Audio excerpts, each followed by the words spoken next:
When I was in high school, I had my first official job, the one where you would have to fill out tax forms and things like that. It was at Dairy Queen, and I worked there for 3.5 years. I really enjoyed it. I ate a lot of ice cream during that time. It was a good first job. But while I was at Dairy Queen, it was also my first time experiencing the drama behind pay stubs and pay raises and paychecks. You see, at this Dairy Queen, whenever you worked there for 6 months, you had the chance to be promoted from a trainee to a full time employee. And with that came a 35-cent raise, which was not insignificant for a high schooler, especially. Well, whenever that time came, my cohort of friends that we all came in together with, we ended up getting promoted to from trainees to the full-time employee. And whenever that happened, we were told, hey, do not talk about your paychecks whenever you get paid. Don't want to cause drama and trouble. Well, that lasted for all about an hour, and then all of a sudden we knew exactly how much each of us got paid. And that was when the drama started. Because it turns out that from those of us who got promoted from a trainee to a regular employee, we didn't all get the same amount of pay raise. Some of us got the 35-cent pay raise, while some of us got only a 10 or 15-cent raise. Then there was even some of us who got the promotion in name but did not get the raise at all. This caused a lot of tensions and drama and trouble amongst us. And that turns out that was not the last time that happened. Anytime a new pay cycle came up or anytime someone got promoted, there was always this tension underneath about the pay. Did someone deserve to get paid that much more? Why is this person getting a pay raise when I should have got it? So on and so forth. And if you've worked in the workforce or have worked any job or had to deal with money in any sense, the reality is probably something that you're familiar with, that our finances is one of the most sensitive parts of our lives. For many marriages, whenever it comes to budgeting and money and finances, it ends up leading to a lot of challenges and tensions. When you're not making a lot of money, you end up struggling it ends up bleeding into the marriage. If you're budgeting and you're trying to have differences of opinion on how much we should budget in a lot way somewhere, there might be additional tensions within the marriage. This even extends into our consumeristic, materialistic world that comes in and leans into us sometimes too, where we start having a comparison game with finances. We see someone else and we see what they're making and we're like, do they deserve that whenever I'm working 50 plus hours a week trying to just make my family survive? Or we see the possessions other people have, the property they own, the car they have, and we want what they want, but yet we don't have it. And it becomes this comparison game. Or sometimes we end up thinking about finances in the world of just trying to make ends meet, while some of us end up finding ourselves striving and chasing after wealth our entire lives. Yes, finances is one of the most sensitive parts of our life, and it's in this sensitivity where God speaks to us. You see, when it comes to following Jesus, one of the things he challenges us to do is to surrender our finances at the foot of the cross. We've been in this series where we're looking at how we are called to surrender all. We've looked at a number of different things we surrender. And one of the most sensitive parts of our life, we are called to submit to the reign of Jesus with our wealth, our money, our finances, our possessions. We bring that forward. You see, when under Jesus, there's this expectation for us to give back to God a portion of what we have. Now, by giving to God, that can be kind of a confusing language or term to use. So we talk about giving to God and we talk about putting money in an offering box, or if you were at a church that did this, throwing the plate around and putting money in the plate. But it doesn't feel like we're giving to God in that way. Sometimes we feel like it's not that. So here's what I mean when I talk about giving to God today. When I talk about giving to God, I'm not talking about throwing money in a fire pit and letting it burn up in smoke and letting smoke drift up to God or anything like that. When I speak about giving to God today, what I want us to think about is investing in God's kingdom and his people. That whenever we are giving to God, we are using our money, putting our money in a way to expand God's kingdom in greater and bigger ways, whether it's putting resources into spreading the good news of Jesus, or whether it's building God's kingdom in other ways, either locally, regionally, or globally. So one way that we give to God is we use our money in a way that is investing into God's kingdom. But it's also in investing into God's people. That when there are people within our midst who are struggling, who are poor, who are having troubles, we use our money and what we have, our possessions, to help lift those who are struggling up, to help meet needs within our community. And throughout the Bible, there is this constant expectation that if you are God's people, you should give a portion of what you have to God, that you should be investing into God's kingdom and God's people. But money is a sensitive subject. And some of us, when we hear that idea that we are to give a portion of what we have to God, we don't like that.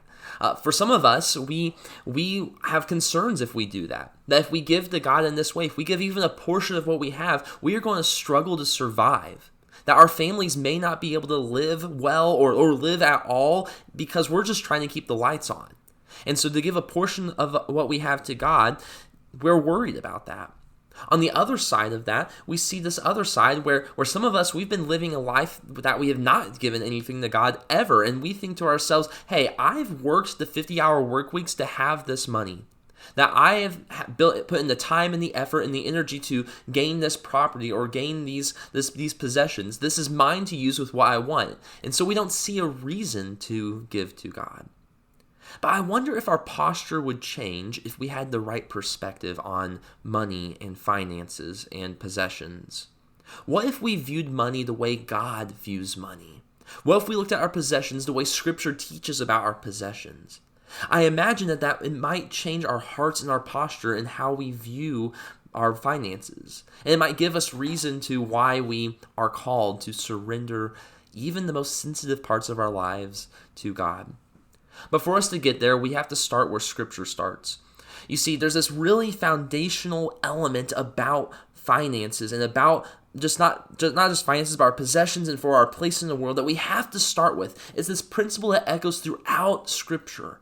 The principle is this: everything is God's.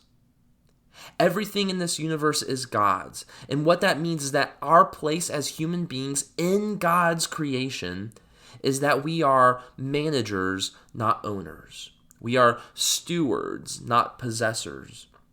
We could look at a number of different passages to see this morning, but I want us to start with this basic principle where we can find it in the Psalms. There's this amazing psalm that just talks about God's majesty and it declares God's glory and power and might.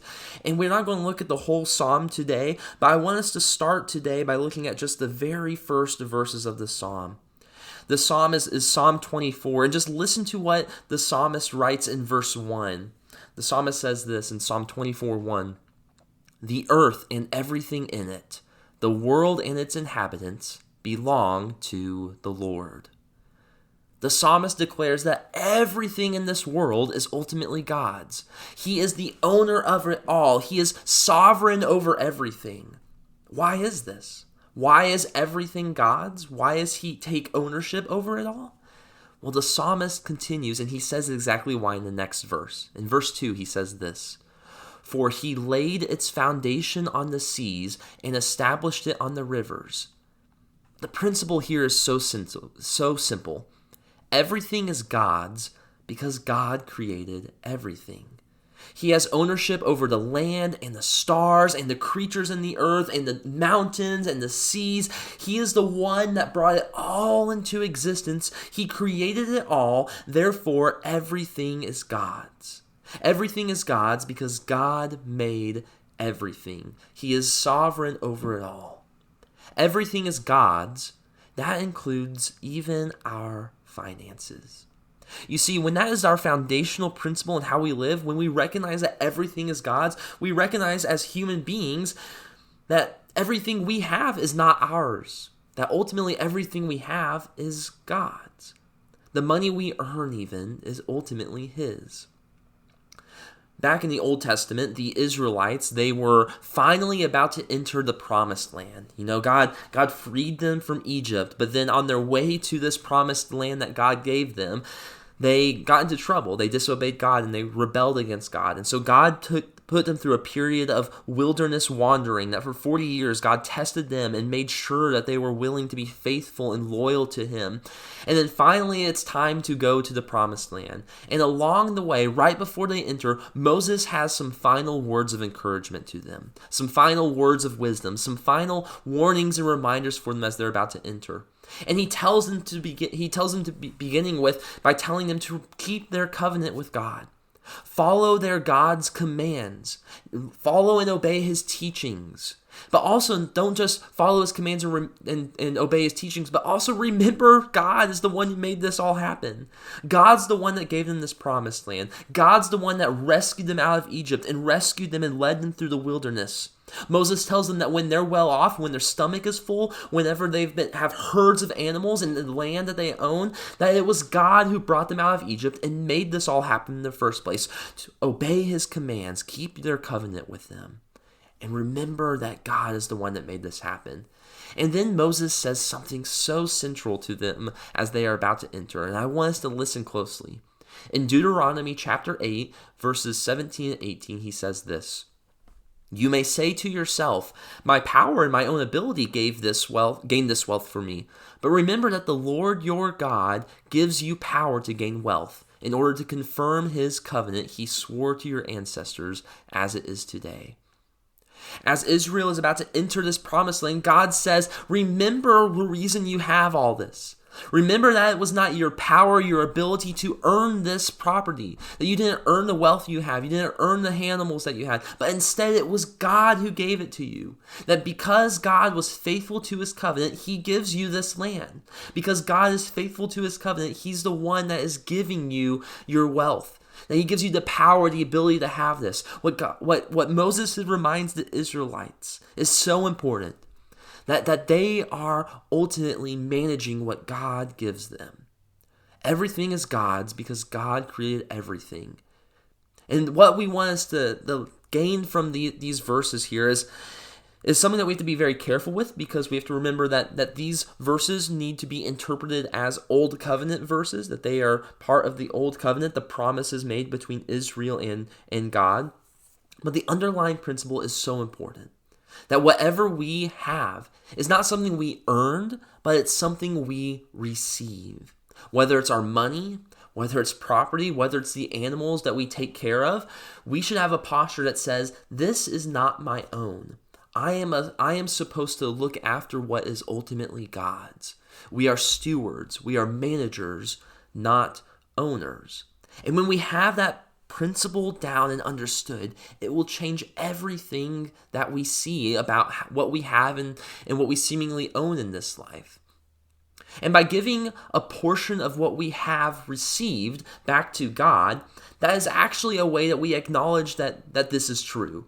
That when we bring God into our financial planning, when we're budgeting for things and we say, God, I'm setting aside a portion of what I have as a way to invite you into this midst, what we are saying there is we are saying, God, I recognize that this is not my own, that I have received this, that I have been blessed to manage this on your behalf, and I want to do so wisely. And one of the main reasons that we give back to God is as a way to acknowledge that this is what God has given us. It's a way of us acknowledging that we are managers, we are stewards, not owners.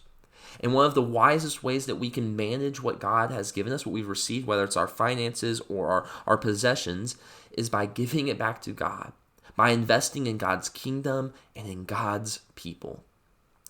And the way that this principle is expressed looks differently between the Old Covenant and the New Covenant. The principle, give back to God, invest in God's kingdom and God's people, give a portion of what we have as managers of his, that is a principle that has echoed throughout the Bible. But in the Old Covenant, this was expressed through a word called the tithe. The word tithe simply means tenth or 10%. Whenever the idea is that you would give a tenth or 10% of your possessions, your wealth, whether it was property or not necessarily property, but whether it was farm crops or whether it was animals, livestock, you would give a tenth of that back to God as a way of recognizing that you're managing his property and managing what he has. But there's actually a misconception about this, because we often say that we are to tithe 10%, and that the people of Israel would tithe 10%, but there was actually 3 separate tithes where they would give on 3 different occasions. So oftentimes throughout this process each year, they would be obligated, they would be commanded to give really over 20% of what they had on average. Now, these tithes were really important to the economy of Israel. They were really foundational to how the community thrived and remained healthy. These tithes, these gifts, these offerings would be used in a number of different ways. One of the tithes was used to support the Levites, the people that maintained the religious rituals of Israel. They did not have their own land, so they would be provided a tithe in order to help live and help sustain themselves in ministry. Second, though, another way that tithes were used was to fund religious festivals.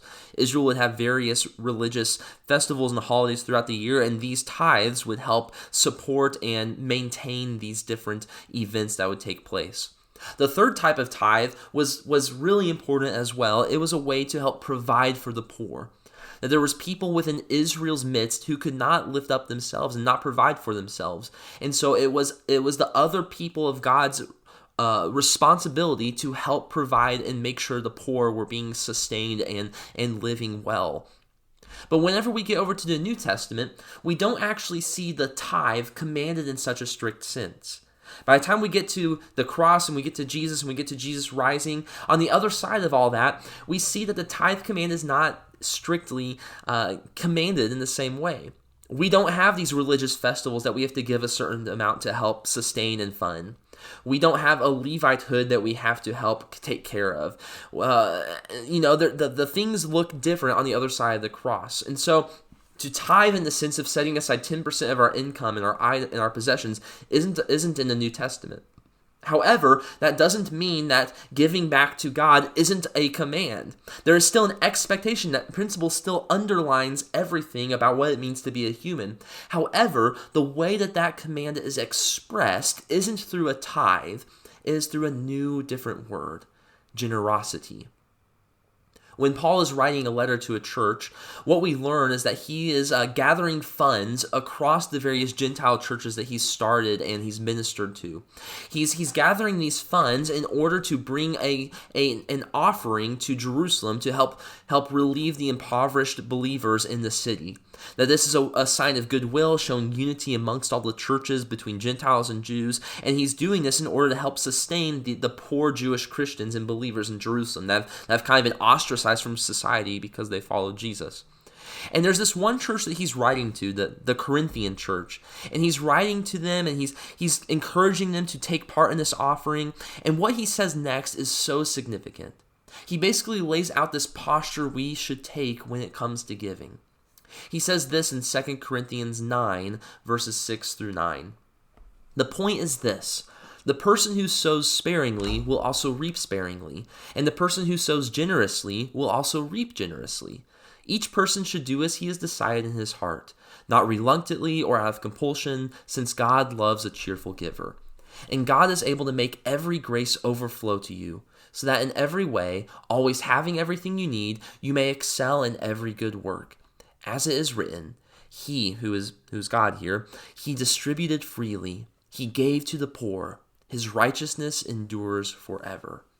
Now there's a lot going on in this passage, too much for us to really break down totally, but we're going to run through some key details real quick. He starts off by talking about those who sow sparingly will reap sparingly, and sowing generously and reaping generously. This is talking about financially giving, of giving back to God, of investing in God's people and God's kingdom. And what he's saying is those who invest generously will receive generously. They will profit generously. But we need to be really careful, because at first it might sound like what Paul is saying is if you give a lot of money, you'll receive a lot of money back. But what we're going to find out is that that's not at all what Paul's teaching. He's not teaching this health and wealth gospel idea. Instead, he's going to be really showing us that the reaping, the profit from our investment is really a spiritual profit. It's a spiritual fruit that will come about. We'll get back to that here in a moment.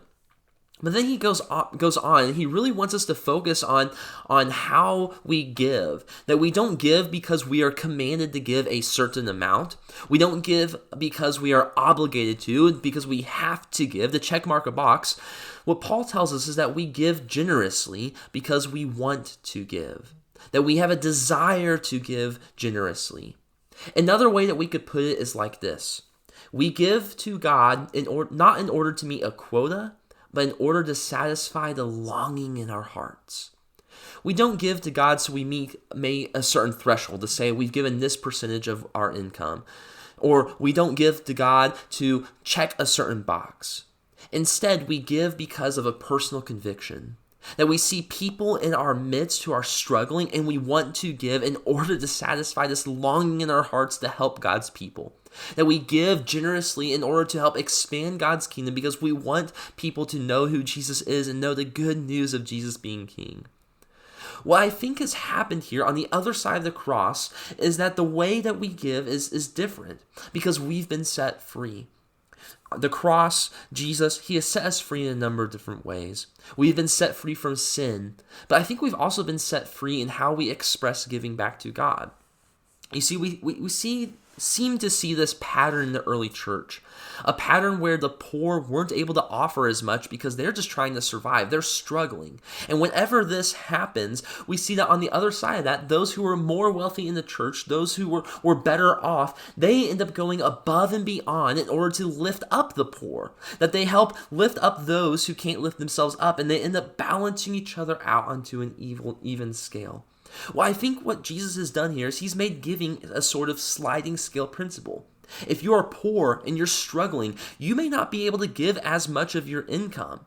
But if you're wealthy, if you're well off, if you are in a different stage of life where you don't have as much debt, where you have your mortgage paid off, where you are making more than you ever have before, you might be expected to be even more generous, to give more than 10% of what you have.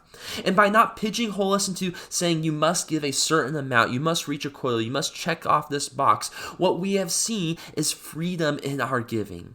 And for the poor, we are free of the conviction of not giving 10%. But on the other side, we see that the wealthy are free to give and be even more generous. That those who don't have much, they can give what they can in a certain season with a hope that they will be able to give more in the future.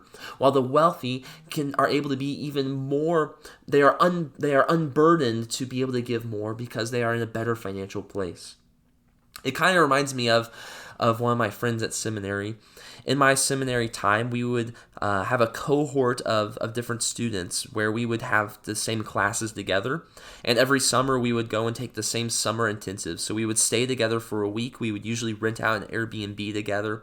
And what was really cool about this cohort is that there would be a range of different ages. There was some that were like me who were just done with their bachelor's, who were on the younger side of life. But then there was others that were on the other side where they have had a whole other career, that they've done everything in life already, and now they want to either go into ministry or just get more theological education.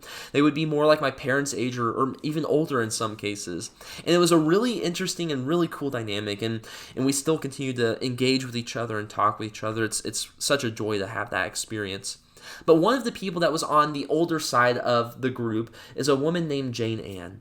And I absolutely love Jane Ann. She is such a wonderful person and such an incredible friend in many ways. But she ended up entering seminary to get some more theological education and use that in a number of different ways. But one thing that I came to learn about Jane Ann is that she and her husband have basically lived a whole other life. They had very successful careers. They have full-grown kids. They're in a very different stage in life than what McCall and I were when we started. And because of that, Jane Ann is incredibly generous. It's really cool that in the summer times when we would go out to eat together, a group of 12 of us, there was times where Jane Ann would end up paying for everyone's meals at night. And there was even another time when she covered two of my friends' meals, and on their way to the airport, they took an Uber, and she covered the Uber. It was just this incredible, generous posture that she had. And something she said, and she's shared with us later, is that she wanted to have this pay-it-forward attitude.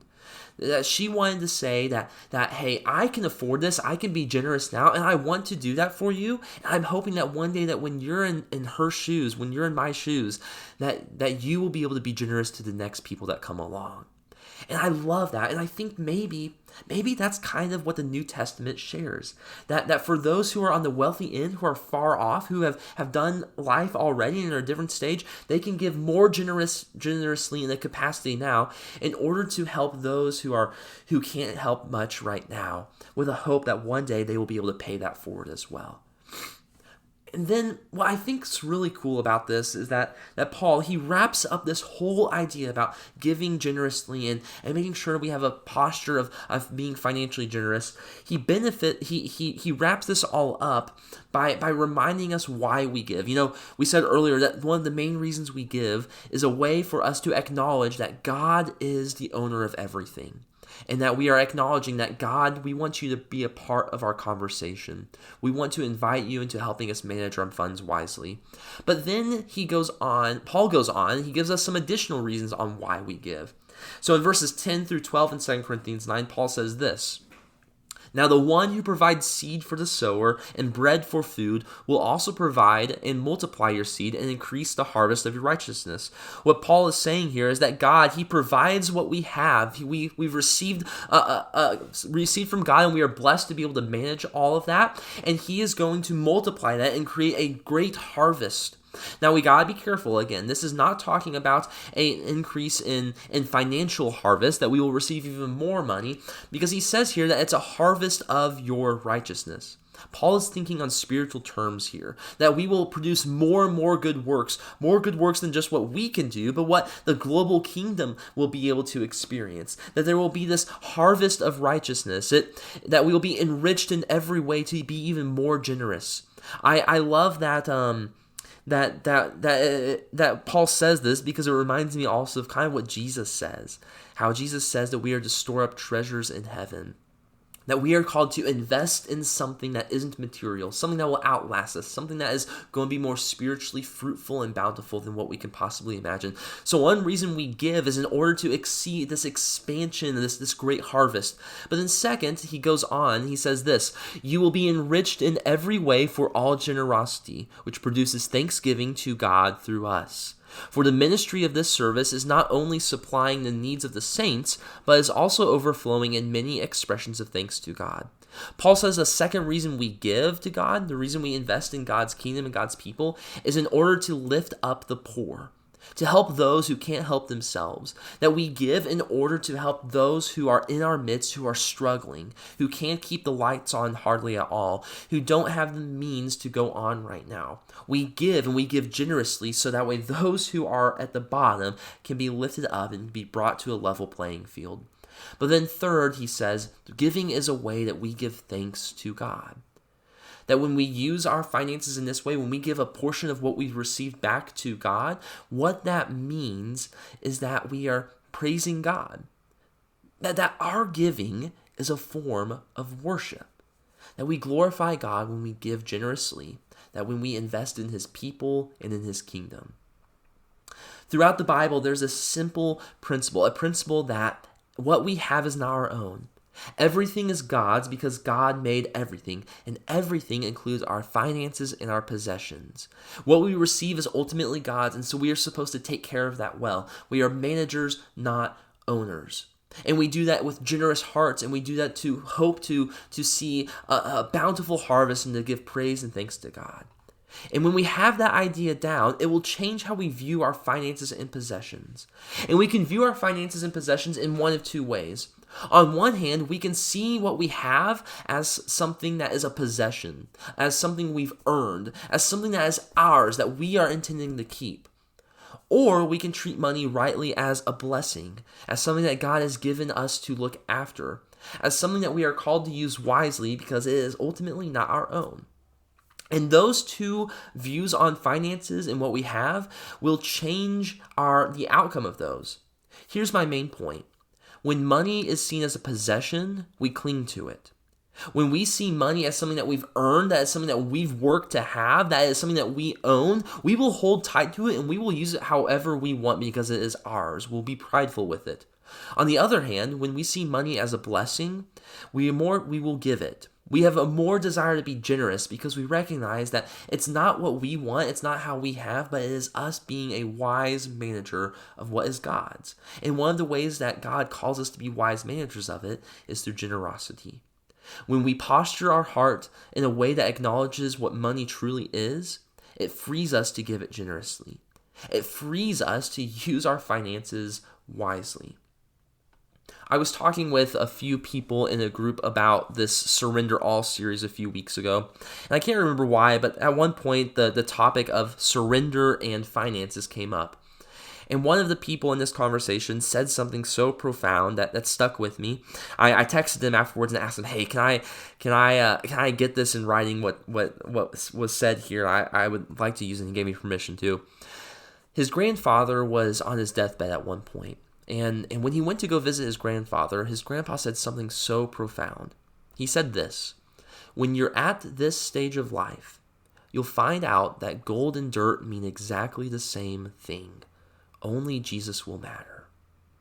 You see, when you come to the end of your life, the money you have or you've received over life has the same amount of value as what dirt does in our eyes. It will have no benefit on the other side of death. The only person that matters is Jesus. The only thing that matters at the end of your life is the question, do you follow Jesus? Is he your king? Have you submitted to faithful obedience to him? And if he isn't your king yet, if you don't follow him yet, I invite you to make him your king. Follow the one who lived a perfect life, died for your sins, and rose from the dead. Submit yourself to the one who offers salvation and life and goodness. And if he is your king, which for many of us he is, we said we follow Jesus, let that reorient how you view your finances. Don't view your finances, your money, as a possession to cling to, but instead see it for what it truly is. A blessing that God has given for you to manage and use generously. To make today the first day where you have the resolve to say, I am surrendering my finances to you, Lord. Invite that sensitive part of your life to God to be a part of. Make it a moment today. Maybe today is the day where you sit down, you are budgeting and you're ready to finance this year, and you go, God, I am inviting you into this midst. Help guide me, help guide our family to use our money wisely. Or maybe today's a day you're saying, God, I have not given generously to you yet. I need to be doing better about that right now. Allow me to do. However it looks like, I hope that today is the day where money is something that you see differently, where you surrender your finances as a way of saying, God, I want you to guide me in how I use this wisely.